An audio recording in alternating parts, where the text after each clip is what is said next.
Telugu big boss season 8 హౌస్లో grand finale December 15న గ్రాండ్గా ప్రారంభం కాబోతుంది.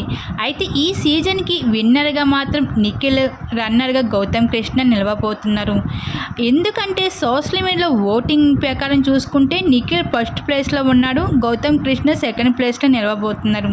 ఇంకా 100% ఈ సీజన్కి విన్నర్గా నిఖిల్ నిలవబోతున్నారు. ఇకపోతే నిఖిల్ గేమ్ పరంగా చూసుకుంటూ కూడా ఎక్కువగా ఈ సీజన్లో టాస్క్లు గెలిచిన ఏకైక కాంటెస్టెన్సీ నిఖిల్ అని చెప్పుకోవచ్చు. ఎలాంటి టాస్క్ పెట్టినా కూడా ఎక్కడ కూడా గివ్ అప్ ఇవ్వకుండా తను ప్రతి టాస్క్లో కూడా విజయం సాధించడం జరిగింది నిఖిల్. అందుకే ప్రతి ఒక్క ఆడియన్స్ నిఖిల్కి కనెక్ట్ అవడం జరిగింది. అయితే గౌతమ్ కృష్ణ టాస్క్లో ఎఫర్ట్స్ పెడుతూ నామినేషన్లో తన సత్తా ఏమిటో చూపిస్తూ సెకండ్ ప్లేస్లో కొనసాగుతున్నాడు. కానీ విన్నర్ రేస్లో కొద్ది దూరంలో ఉన్నాడు గౌతమ్ కృష్ణ.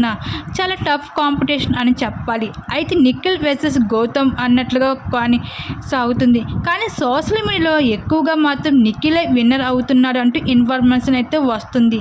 అలాగే ఇంకా నిఖిల్ ఓటాపేలు కూడా చేసుకొని చాలా ఎమోషనల్ అవుతూ వచ్చేసాడు. నిఖిల్ ఓటాపేలు చేసుకుంటూ ఆడియన్స్ ముందు మీ ప్రేమాభిమానులను బట్టి నేను ఎంత దూరం వచ్చాను, నన్ను ఇంకా ముందుకు తీసుకెళ్తారు అనేసి మనస్ఫూర్తిగా ఆశిస్తున్నాను అంటూ చాలా ఎమోషనల్ అవుతూ వచ్చేసాడు. మరి ఈ సీజన్కి మరి గౌతమ, నిఖిల్ ఎవరు విన్నర్ అవుతారనేసి మీరు ఎవరు అనుకుంటున్నారు? మీ అభిప్రాయం తప్పకుండా కామెంట్ సెక్షన్లో షేర్ చేసుకోండి.